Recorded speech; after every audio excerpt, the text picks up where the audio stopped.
தமிழ்நாட்டில் உணவகத்துடன் கூடிய மதுபான கூடத்திற்கு அனுமதி வழங்கும் திட்டம் குறித்து எதுவும் அறிவிக்கப்படவில்லை என தற்போது டாஸ்மாக் நிர்வாகம் தெளிவுபடுத்தியிருக்கிறது.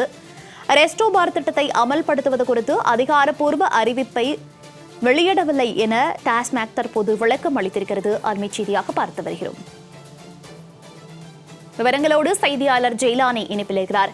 ஜெயிலானி, ரெஸ்டோ பார் திட்டத்தை அமல்படுத்துவது குறித்து அதிகாரப்பூர்வமான எந்த ஒரு அறிவிப்பையும் வெளியிடவில்லை என டாஸ்மாக் தற்போது விளக்கம் அளித்திருக்கிறது. தொடர்பான விவரங்கள். வணக்கம்.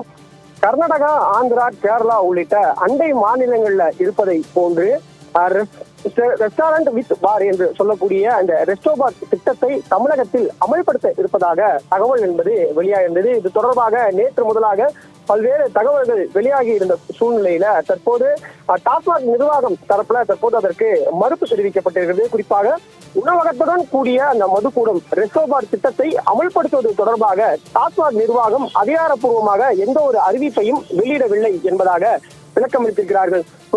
குறிப்பாக துறை ரீதியாக அந்த துறையின் கட்டமைப்பை சீரமைக்க வேண்டும் என்பதற்காக ஆலோசனைகள், விவாதங்கள் என்பது மேற்கொள்ளப்பட்டிருக்கலாம். ஆனால் இது தொடர்பாக இந்த ரெஸ்டோ பார் திட்டம் அமல்படுத்துவது தொடர்பாக எந்தவித அதிகாரப்பூர்வ அறிவிப்பும் தற்போது வரை வெளியிடப்படவில்லை என்பதாக டாஸ்மாக் நிர்வாகம் தரப்புல தற்போது விளக்கம் அளிக்கப்பட்டிருக்கிறது.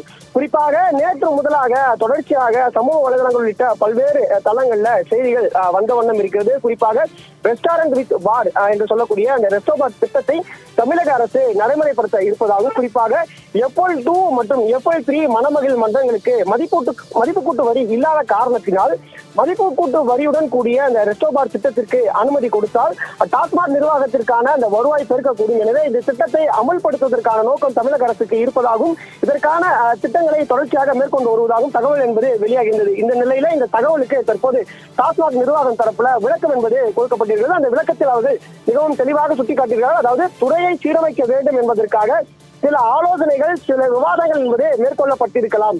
ஆனால் இது தொடர்பாக இந்த திட்டத்தை அமல்படுத்துவது தொடர்பாக தற்போது வரை எந்தவித அதிகாரப்பூர்வ அறிவிப்பும் வெளியிடப்படவில்லை என்பதாக விளக்கம் அளிக்கப்பட்டிருக்கிறது. தகவல்களுக்கு நன்றி ஜெயிலானி.